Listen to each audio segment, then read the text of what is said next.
All right, so I am getting ready to make some calls here and see if we can set some appointments. I am working with the Mojo Power dialer connected to FirePoint CRM on the back end. Let's see what we get. As usual, this is a thing of patience.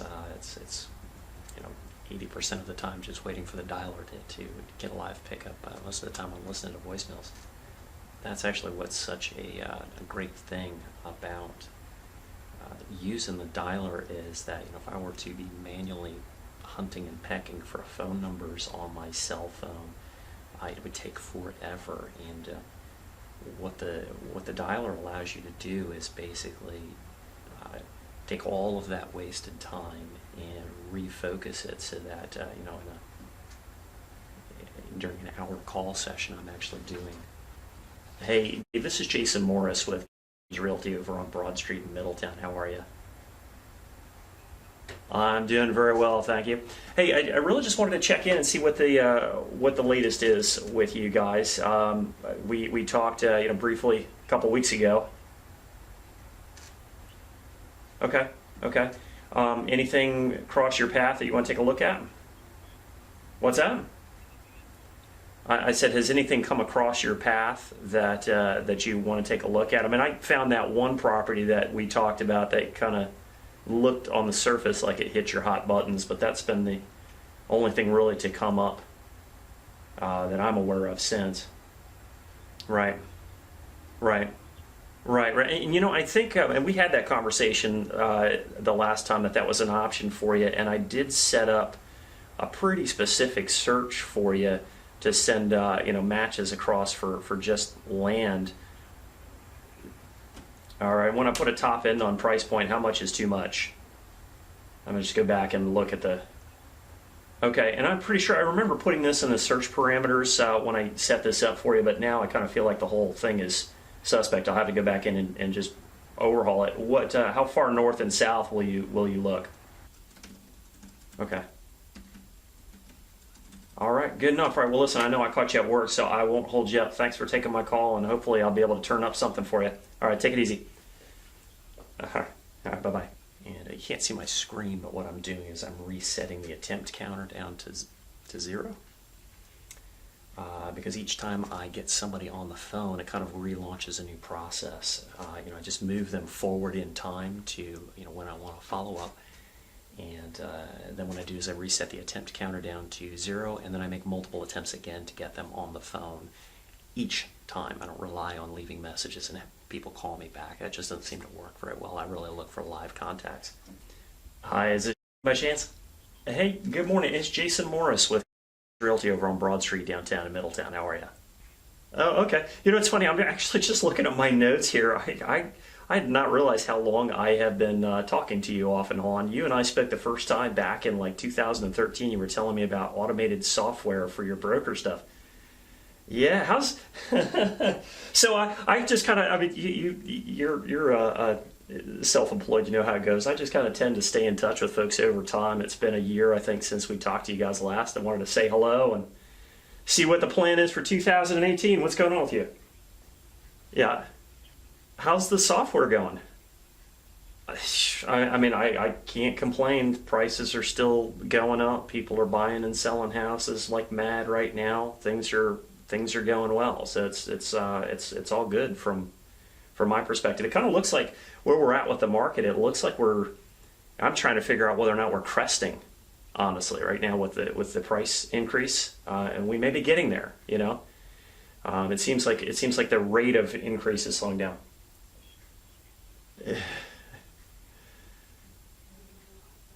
That's been a long time coming, isn't it? Right. Yeah, well, there were a number of neighborhoods that kind of had the same thing go on. So, yeah, that's crazy that it's dragged out that long. Let me ask you something. I mean, we have, you and I have been talking for a while, so you probably know this. We have a pretty good foothold in Middletown for, just on the real estate front. We sell a ton of properties around here. Is there anything that I can do for you by way of, I don't know if like getting information out to people, or I'm always looking for topics to talk about that might be useful to folks on like the video blogs and so forth. I don't know if you've seen any of those. What can I help you with? Anything? Yeah, sometimes. Yeah, yeah, yeah. Right, like throwing gasoline on a fire, kind of stuff. Kind of stuff. Yeah, yeah. I know, I know. Well, and the scary thing about that, I've actually been talking about it for the last couple of months. And it's weird when you start getting too close to the top. It's almost like if you look at it from a perspective of climbing a mountain, it's like at a certain altitude you get into the clouds, and you don't really know where the top is until you've crossed it, and you look back and you go, "Oh, I'm going down now." So starting, I think it was probably like last August. I noticed. I mean, I've been kind of watching and waiting for this for a while now, and last August was the first time I saw the median price point drop. And it was only $1,000. I was like, huh, okay, maybe it's a glitch, or just a twitch in the market or what have you. September, same thing. It was $1,000. October was 11,000. And then November, I think it was like 6. December, it was down slightly more. Now that's the median price point, so it could be like it's funny. You could spin the numbers almost to mean anything, because if you look at what the values are doing, the values seem to still be going up, but the median price point is going down. So I think there's a huge amount of activity in the low end of the market. And I think the top end of the market might actually be softening, and the prices might actually be falling on the top end, but still going up on the bottom end. Yeah, it's insanely complex.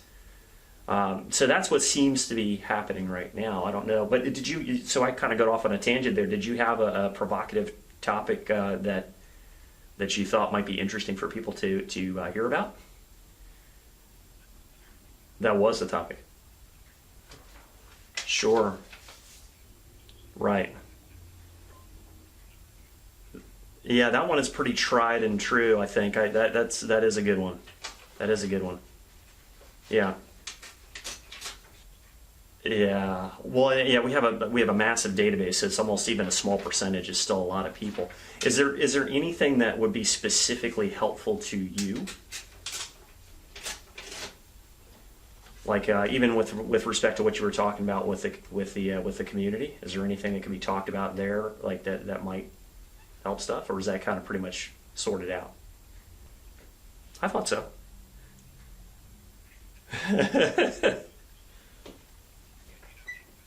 Sure.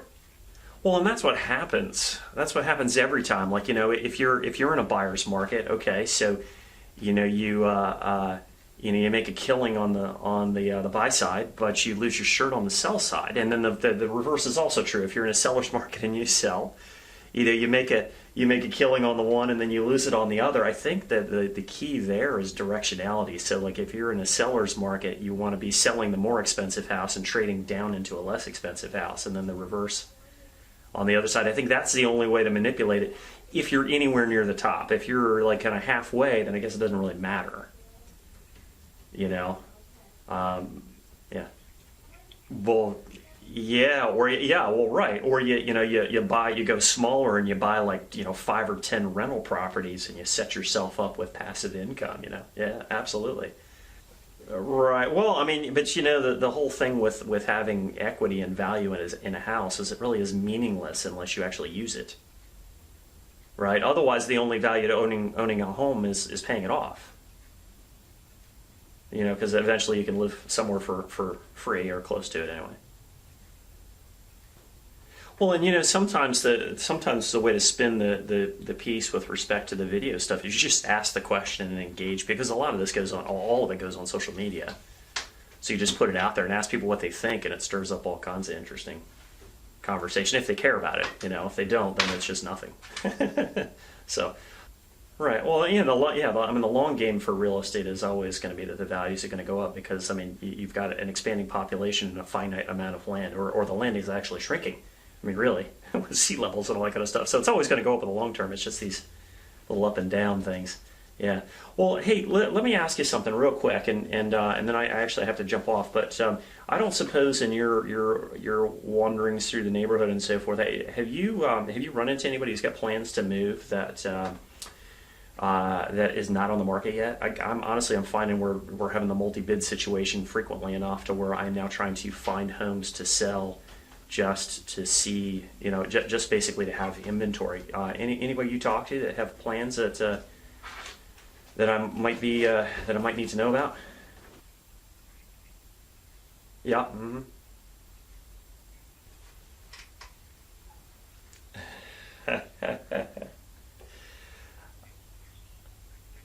Yes, and you got to prep it right, and you got to have good presentation. I mean, those all kind of work hand in hand.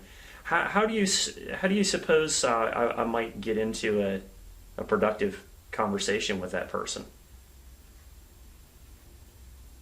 Like what would work there? I don't want to try and track him down and call him up and say, hey, he said.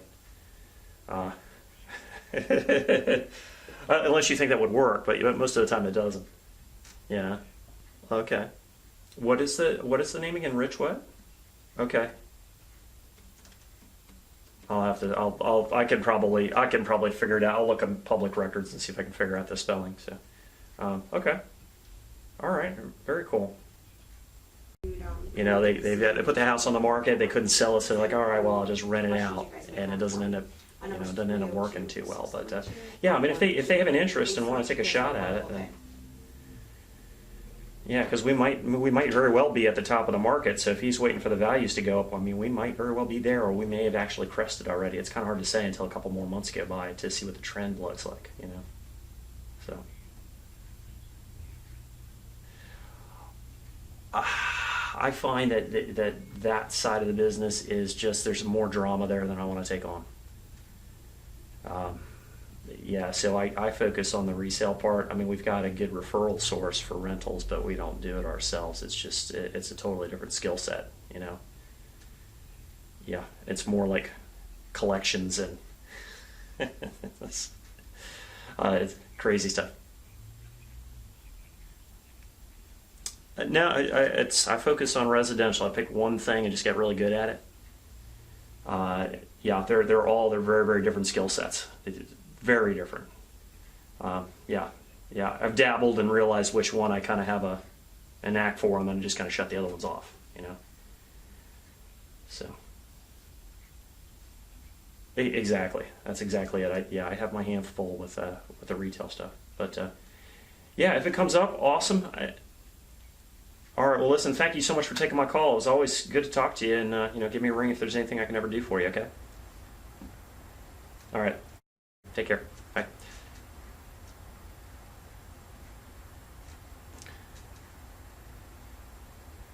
Okay, so the camera cut off halfway through that for some reason.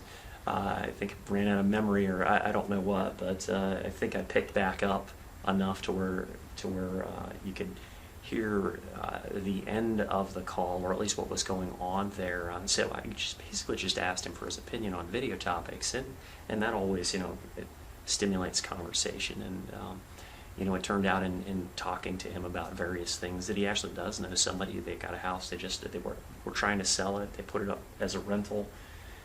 The wives of the seller and this gentleman here are good friends, and so he's gonna try and set up an introduction for me. So if you're constantly just going for sell your home with me, you could potentially be missing out on a lot of other opportunity for referral. And about 38% of our business is referral and word of mouth. So it's always worthwhile to work on the relationship versus just jump in, look for the sale, and then jump off. So it was a great call. I had fun talking to him. Nice guy.